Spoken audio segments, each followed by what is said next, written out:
ये देखिए एक बड़ा सा फ्लावर भी आया हुआ है और कहते हैं बहुत ही खुशबू इसका अच्छा होता है। और देखिए इतना खुशबूदार है कि इसमें मक्खी भी भिनभिना रहा है। नमस्कार दोस्तों, फिर से स्वागत है एक नए एपिसोड में। और यदि आप कुछ नए अनूठे प्लांट्स के बारे में जानकारी हासिल करना चाहते हैं और नए नए प्लांट्स, नए तरह के अनूठे प्लांट्स उगाना चाहते हैं तो यह वीडियो आपके लिए है। और यह जो प्लांट देख रहे हैं यह एक प्रकार का सक्यूलेंट है। हेलो दोस्तों, मैं हूं अजीत और आप देख रहे हैं फीलिंग्स ऑफ गार्डनिंग।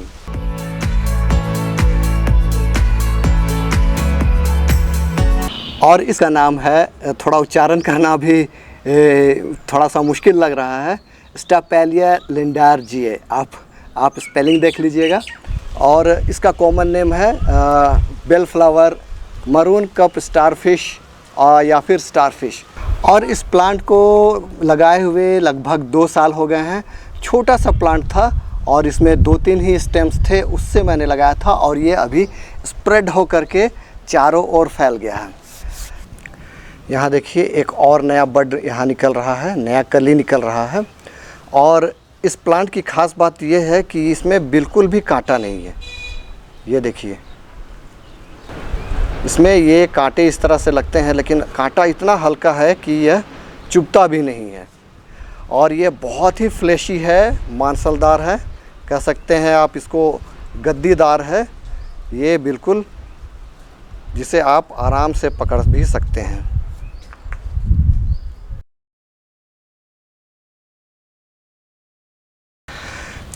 जहाँ तक सूर्य की किरण की बात है तो इसे तेज़ धूप से बचा करके रखना पड़ता है। अगर इसे 3-4 घंटों की धूप मिल जाए तो ये बहुत ही बढ़िया ग्रो करता है और बहुत ही जल्दी स्प्रेड करने लगता है।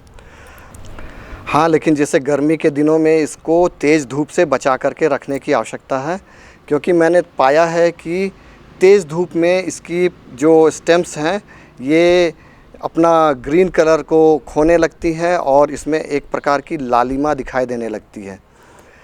इसलिए इसे तेज़ धूप से बचा करके रखना चाहिए। और इसे आप चाहे तो हैंगिंग बास्केट में भी लगा सकते हैं।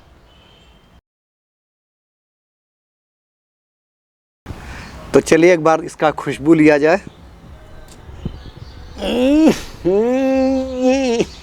बहुत बदबूदार है, जैसा लग रहा है कोई सड़ा हुआ चीज़ है। और जैसे कोई सड़ा हुआ चीज़ है उस तरीके से ये बदबूदार है।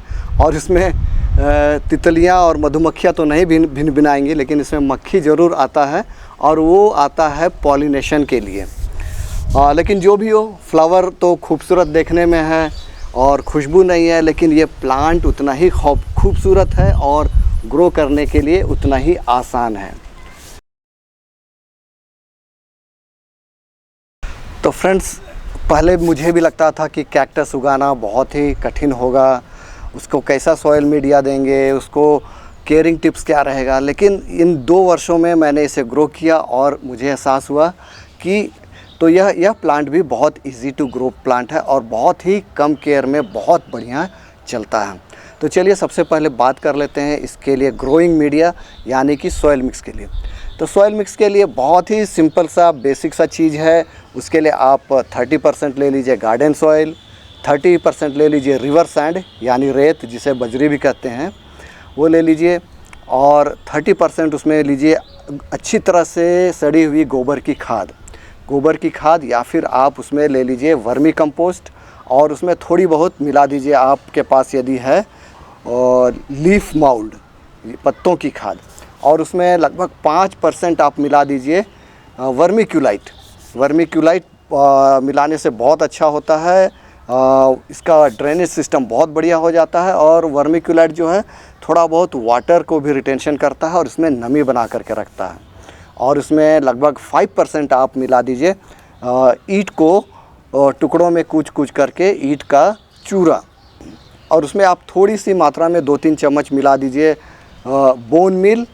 और यदि बोन मील ना मिलाना चाहें तो आप उसमें मिलाइए रॉक फॉस्फेट। और इस तरीके से आप इसको लगाइए और ये देखिए बहुत ही बढ़िया फ्लरिश करेगा। और बार बार वाटरिंग की भी ज़रूरत नहीं होती है, बार बार इसमें बहुत अधिक पानी देने की भी आवश्यकता नहीं होती है। सप्ताह में 2 बार पानी दे दीजिए और ये बहुत ही बढ़िया इसमें फ्लरिश करता है, ग्रो करता है। तो जहाँ तक इसके फ्लावरिंग सीज़न का सवाल है, तो यह गर्मियों में खिलता है। मैं पिछले साल भी खिला था और 3-4 फूल इसमें आए थे और अभी तो इसमें कली बन भी रहा है। और ये अप्रैल का महीना है और ये अप्रैल, मई, जून तक इसी तरीके से एक एक फूल करके ये खिलते रहेंगे।